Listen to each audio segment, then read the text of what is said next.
Yo, yo, yo, what's going on, you guys? Welcome back to the MC show. Man, it's been a long time since I've said that. But please don't forget to like, comment, and subscribe. And I hope would be greatly, greatly appreciated. If you are a podcast listener, please download, leave a 5-star rating and a review. Listen to wherever you get your podcast from. Apple, Spotify, wherever else. We are back. Not a lot of NBA stuff was going on. I can't say that because you got the Kawhi Leonard situation.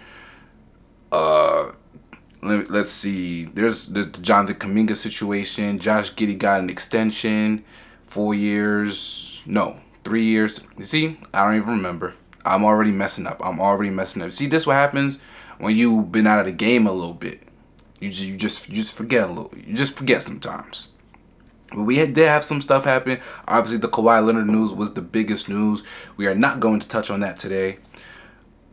But what we are going to discuss today are the teams that I feel like are under the most pressure in this next upcoming season in the entire NBA.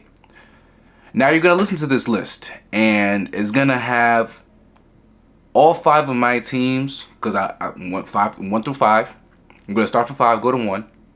They all happen to be in the Eastern Conference. But I'll explain. I will explain. But we're gonna jump straight into it. The number 5 team, the Milwaukee Bucks. I have the Milwaukee Bucks here. Last season, gentleman swept against the Indiana Pacers. The Eastern Conference this season, and obviously this will be an entire theme for the video, it's not that good. No Jason Tatum. Tyrese Halliburton is injured as well. Damian Lillard got injured and went to another conference. So the East is kind of up for grabs. However, Shams did report that Giannis will be staying in Milwaukee for this season, that he's not looking to ask for a trade, and I believe him. I don't think that Giannis will ask for a trade. Could it happen? I guess we have to ask ourselves, could it happen?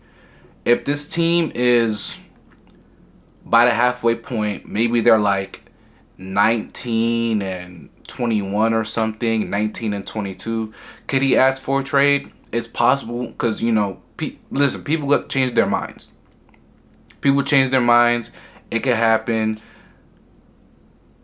So Giannis's, happiness is why not just Giannis is under pressure, but it's really like the front office and the coaching staff.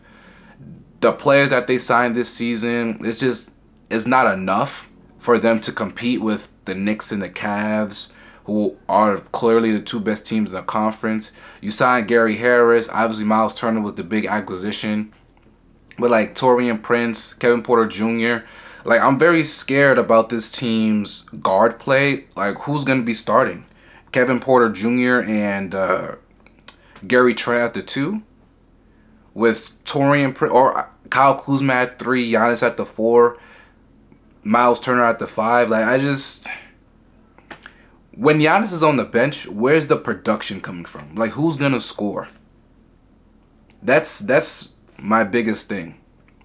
The front office really is under the most pressure because in this Eastern Conference that is lackluster this season, I know a lot of people are like, hey man, they could still get like the 6th, 7th seed if Giannis plays 70, 75 games, and they could win 45, 47 games. But this team just has so many holes that I can see a world where, as I said before, they're like 19 and 22 halfway through the season. The thing that they have going for them is obviously Giannis is good. Miles Turner is good. Miles Turner is a younger, more athletic version of Brook Lopez, who they have had the past several seasons. They were the best 3-point shooting team in the league. They didn't attempt the most threes, though. Obviously, that's like Boston. I believe the Warriors were number 2 last year.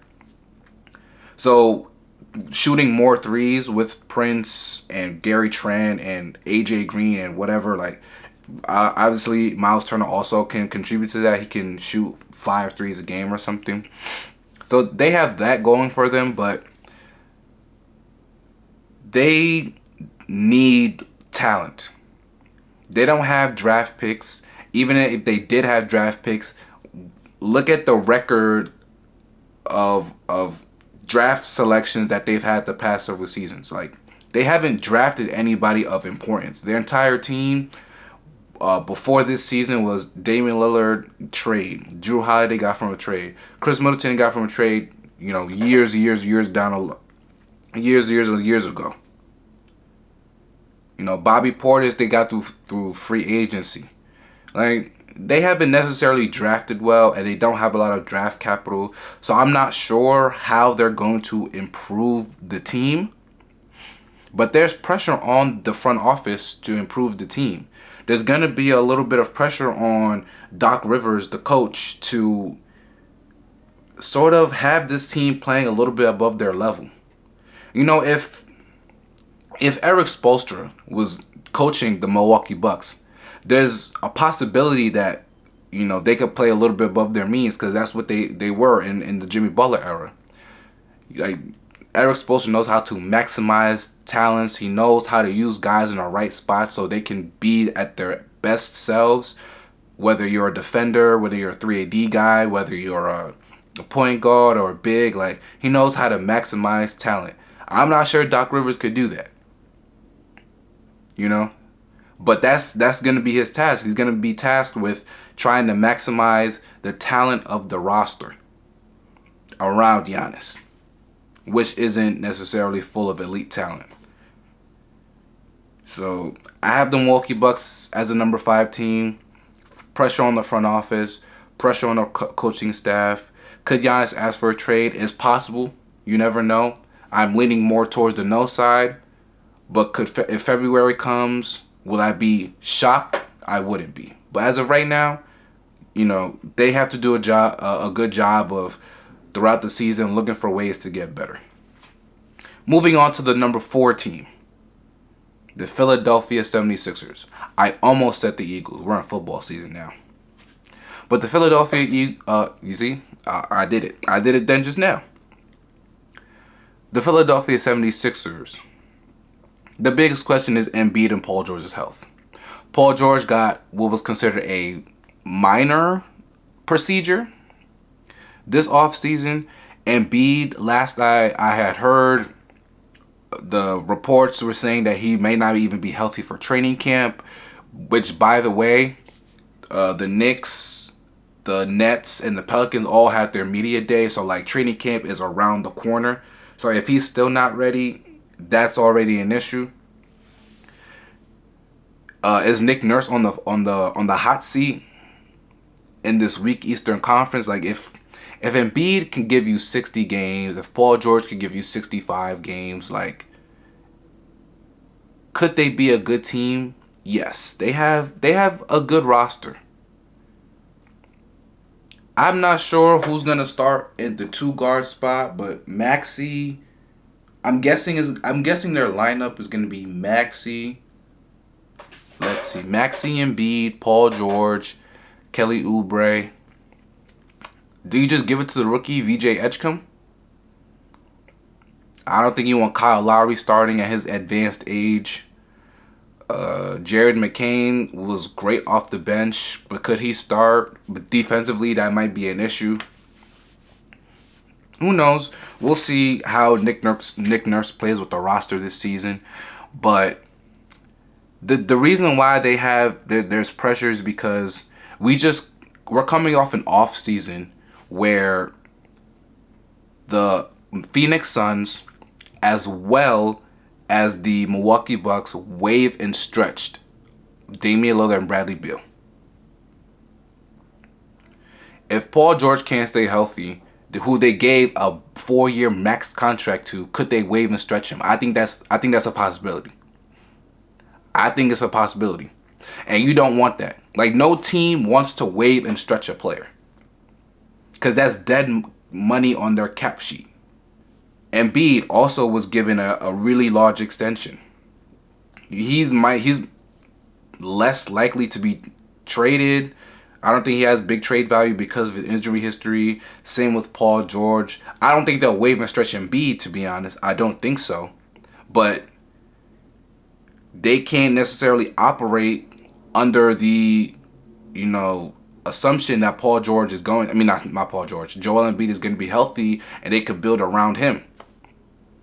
They're probably looking at the next couple years and like, we might have to build around Tyrese Maxey because that guy's reliable. That guy stays healthy. Who knows? We're in a, era right now. Yeah, the New York Liberty coach just got fired after 4 seasons. The reason why I have Nick Nurse written down here is because Nick Nurse is this his 4th season? I believe this is his 4th season. Coaches get fired very quickly. They get fired quickly. There's pressure on Nick Nurse. If Nick Nurse doesn't have Paul George and Embiid healthy for a good chunk of the season, then maybe he gets a pass. Because last year, that's what you could attribute the Philadelphia's regular season to. Then maybe he gets a pass. But if Paul George is more likely to be healthy at the start of the regular season, he has to find a way for them to stay leveled, stay balanced, be able to find an identity either on the offensive end or the defensive end. Try to mimic what the Clippers did last year. The Clippers was the 3rd best defense last year. They had Chris Dunn and Derrick Jones Jr. and Zubac, and they had a defensive identity, and James Harden and Norman Powell were able to do enough offensively to keep them afloat. And then when Kawhi came back and he was fully healthy, they were one of the 5 best teams in the conference. And not even in the conference, in the entire league. And they finished the season very strong, finishing as the 5th seed.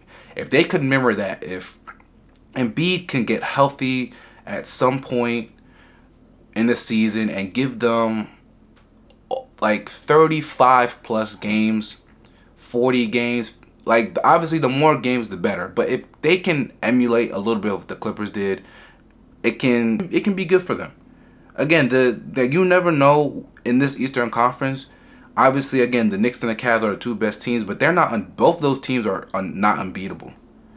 Neither of those teams are the 73-9 Warriors or the Kevin Durant Warriors or the 72-10 Bulls. So they're a beatable team. And if you're Nick Nurse, can you get a team healthy enough around you to compete in the Eastern Conference? But yeah, there's pressure. There's pressure on Nick Nurse a little bit. There's pressure on Paul George. There's pressure on Joel Embiid. So there's pressure on this Philly team because I don't know if the Philadelphia fans or the organization are going to want to go through another year of what they did last year. They gotta be better. They gotta be in the mix. They gotta be in the 4, 5, 6, 7, 8 range. They can't be 11, 12, 13, 14 like they were last season. It's just not going to be a good look for them. But we're going to move on to the 3rd team. Number 3 on my list is the Atlanta Hawks. And really, it's just Trae Young. Trae Young is the biggest thing. Trae Young is under a lot of pressure. Number 1, he's up for an extension. He has not gotten that extension. If you're Trae Young, obviously you want the max extension. You're a superstar. You are the face of the franchise. You want the most money you can possibly get from the team that drafted you. If you're the Atlanta Hawks, there's some pause around giving you the most amount of money. I think the Atlanta Hawks are right in pausing and wanting to give Trae Young a maximum contract extension. I think it's fair. Number 2, this is the best team, in my opinion, that Trae Young has had in his entire career. The John Collins team, the Clint Capellas, when they were healthy, was a good team. They went into the conference finals and whatnot.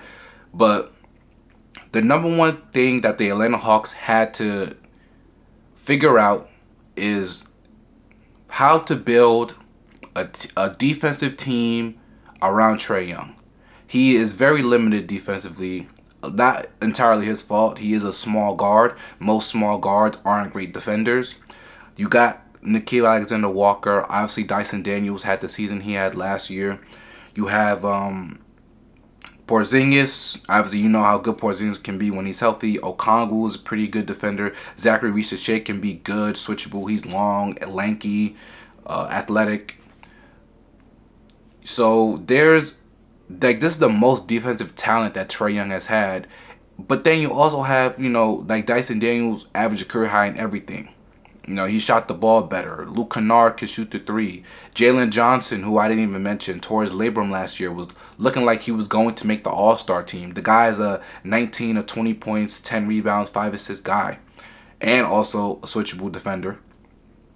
You got the three-point shooter of Porzingis, of Nickeil Alexander-Walker. You got if Zachary Reese-Shea can take another jump in his second year. Like there's a world where the Hawks, in my opinion, can be a top 10 offense and maybe even a top 10 defense as well. And those are the elite teams of the league. Those are the Oklahoma City Thunder. That's what they were last year. That's what the Boston Celtics have been the past few seasons. Like, elite teams are top 10 in offense and top 10 in defense. And it's all going to be on how Trae Young leads. Can Trae Young, he set a lot of ball screens last year. He played a little bit off the ball more than he did ever in his career. Can he do that still? Can he try a little bit more on defense? And can he lead these guys? That's why there's pressure on him. Not just for the extension, but, hey, this is the best team that Atlanta Hawks have given you. Now, you have to be you might have to have the best season of your career. You might have to lead your team back to the conference finals. You're going to have to be more efficient. You're going to have to continue to, again, do a lot of the things that he did last year, do them this year as well. After the Knicks and the Cavs, not in that particular order, I still think the Cavs are the best team in the East. But after the Cavs and the Knicks, it's Orlando and it's Atlanta. But could Atlanta be the third seed in the Eastern Conference? Absolutely. They have the roster, in my opinion. And Quinn Snyder is a good coach. When they had Gobert and Donovan Mitchell in Utah, they were a number one team in the Western Conference. And they also had a season where they were the number one defense. So he has the coach. He has the roster. Trae Young, what are you going to do with it? And I know it's crazy to say because obviously the guy is a multi-time All-Star. He's an All-NBA level player. Again, he is the face of the franchise, but he's never had a team like this. And he wasn't up for next. He obviously he's on his second contract right now, but there weren't questions about the extension at that time. At least not that I can remember. Now there's questions around his extension right now. Can he lead this team on a deep playoff run?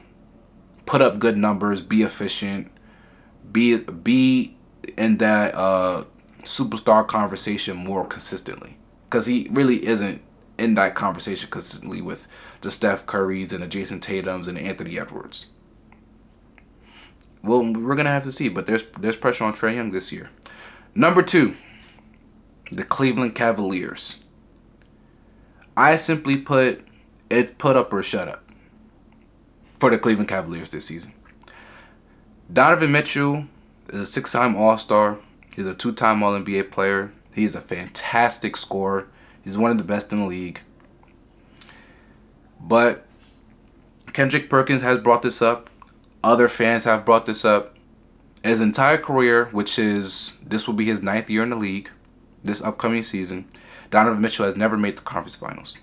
He has, again, talked about Quinn Snyder coaching the Utah Jazz. That team was number 1 in the West. That team had the number 1 defense. That team didn't make it to the conference finals. The Cleveland Cavaliers had the best offense last year, actually one of the best offensive ratings in NBA history.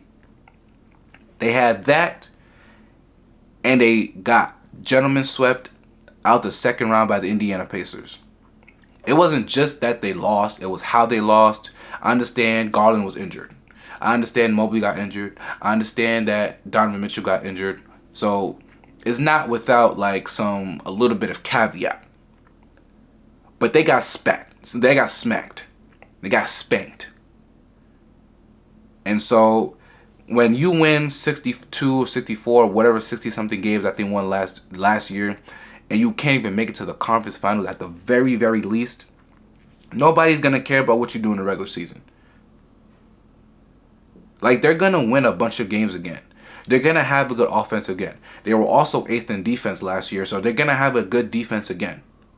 They made a few changes. They re-signed Sam Merrill. They swapped Isaac Okoro for Lonzo Ball, which I think will be good. Obviously, Lonzo Ball is a great passer, has turned to a great shooter, and a good perimeter defender. Hopefully, he can stay healthy because that's the number one thing. They already at a little bit of a disadvantage, though, because Max Strus did break his foot a few weeks ago, so he's going to miss a good portion of the regular season at the beginning. But he also did miss time last season, and they were fine. So this I still think they're going to be good. I don't think the Max Strus injury. I think it's important because I think he's been important to their team, but I don't think it's the end all be all. So they should still be a very, very good team. But people are going to only care about the Cleveland Cavaliers for what they do in April, May, and June, not for what they do in October to mid-April. It's the playoffs. You got embarrassed by the Knicks. You got embarrassed by the Boston Celtics. Obviously, they were never going to win that series anyways, but they lost to the Boston Celtics. Then they lose to the Indiana Pacers in embarrassing fashion, like all in 5 games, by the way. It's put up or shut up time. Honestly, it's probably finals or bust for this team. With how the regular season is for the rest of the conference, with no Boston, no Indiana being good, Milwaukee with their lack of talent, like they obviously have more experience than the Atlanta Hawks. They have more experience than the Orlando Magic. It's put up or shut up time.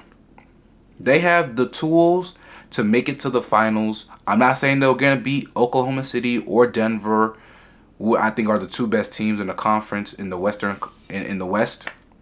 But they have everything they need to make the conference to make it to the finals. They can't have those kinds of playoff collapses and playoff losses these many times in a row, because there were already questions about Mobley and Allen, Garland and Mitchell fits.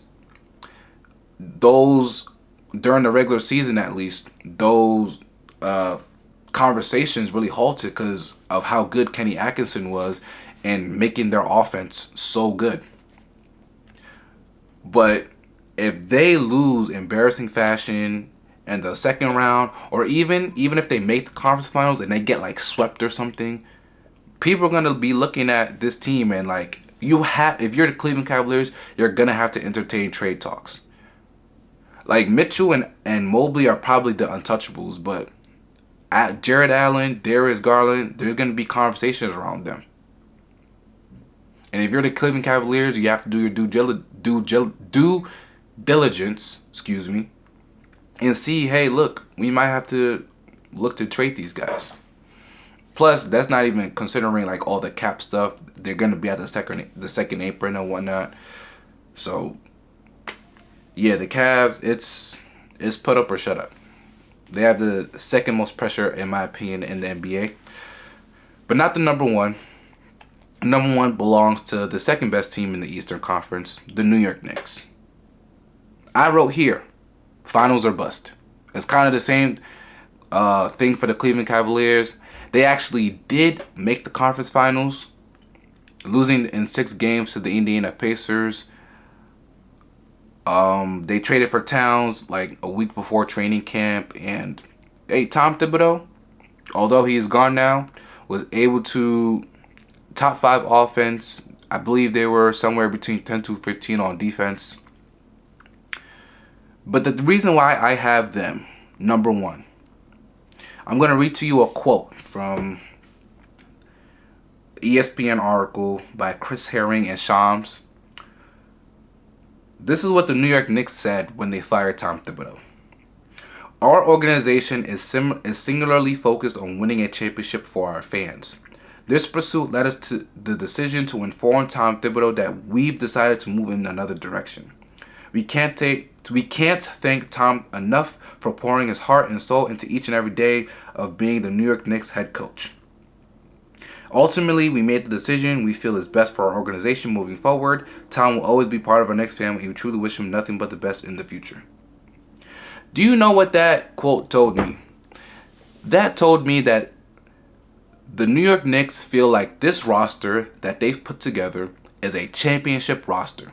They felt like last season they should have made the finals, and they didn't make the finals. They felt like Tom Thibodeau didn't do enough, and there is some truth to that. He didn't go deep into his bench until it was too late in the series. He didn't make enough adjustments. Karl Anthony Towns and Jalen Brunson were relentlessly getting attacked in pick and roll in the entire series against Indiana. He didn't make enough adjustments. And they're a slow-paced team. Obviously, that's not entirely his fault. You kind of play to the speed of your best player, and Jalen Brunson is a slow player, so the pace is slow. But it wasn't enough for them. So they went and they hired Mike Brown, who last coached the Sacramento Kings. And now it's like, hey, Mike Brown, we don't think Tom Thibodeau was a good coach for us. We don't think he could lead us to the finals because we have a finals roster. Hey, now is your turn. You have to lead us to the finals. Not like, oh, we want you. Nah, you need to. You need to go to the finals. That's why there's pressure. There's pressure, like the front office, the organization put this on themselves with releasing that statement. Like they would still have pressure on them again because of the state of the Eastern Conference and how good the roster is. They added Gershon Yabusele. They added Jordan Clarkson. Tyler Kolek hopefully can get some minutes this year. So they obviously have a good roster and whatnot. They fired Tom Thibodeau mainly because they feel like they have a championship roster and Tom Thibodeau was not the guy. Now they hire you, Mike Brown, and now they're saying, we think you're the guy, so you must make the finals. We've done our part in putting together a good roster. Now is your turn. And if in 3 years, if they don't even make it to the finals, would I be surprised if Mike Brown gets fired? No. Because that's the kind of pressure that's on the Knicks. That's on Mike Brown. He plays an entirely different way. If you watch the Sacramento days, if you look between Sacramento and New York and the players and whatnot, Mike Brown is going to bring some positive changes, I think, to the team. I think the offense can be a little bit more dynamic. Maybe Karl Anthony Towns could do a little bit of what Sabonis was doing in terms of dribble handoffs and whatnot, being the hub of an offense. Jalen Brunson maybe plays a little bit more off ball. Maybe they play a little bit faster. So they're looking at that and they're like, hey, listen, that creativity that you brought to the Sacramento Kings, bring it here because we feel like you can bring that here and get us to the finals. And if he doesn't do it, then it's going to be an issue. All that blame is going to be on him. So Mike Brown, are you going to do it? Are you going to lead this team to the finals? We will see. But again, the most pressure in the NBA, 5-1, the Bucks, Philly, Atlanta, Cleveland, Knicks #1. Those are my 5 teams who I think have the most pressure in the league this upcoming season. They're all Eastern Conference teams, as I said before. The reason why I didn't have any Western Conference teams quickly before we go, the West is just so hard. It's so difficult. And the Western Conference and the Eastern Conference are so different. The East has all the injuries, and the West, there's just so many good teams. Obviously, OKC is #1. To me, again, I said Denver's #2. Houston's #3. After that, it's like you have the Warriors. You have the Minnesota Timberwolves. You have the Clippers. Is Memphis, like, how is Memphis going to look next season? Obviously, people are going to be paying attention to Dallas because they have Cooper Flag. I don't think the Suns are a team that's going to try to tank. I think that the Portland Trailblazers are a team that's going to try to win as well. So it's just a lot of competition, and I wouldn't say those teams in the West have more pressure than in the East. Again, because of the state of the conference.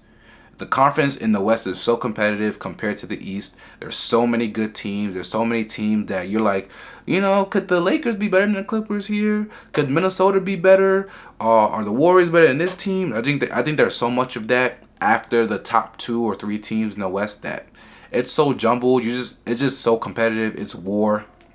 I don't think any teams in the West are necessarily under more pressure than those teams in the East. I could have put Houston here. I could have put the Lakers here because obviously LeBron is 40 years old. Let me know what you guys think. Do you agree with this order? Do you have any other teams that you feel like are under the most pressure? Any coaches or players or organizations? You guys let me know down below. That's what I have for you all today. Please don't forget to like, comment, and subscribe. We will be back. The NBA season is upon us. So we will have more things to discuss. But if you're a podcast listener, please write a review, leave a 5-star rating, and I'll see you guys next time. Peace.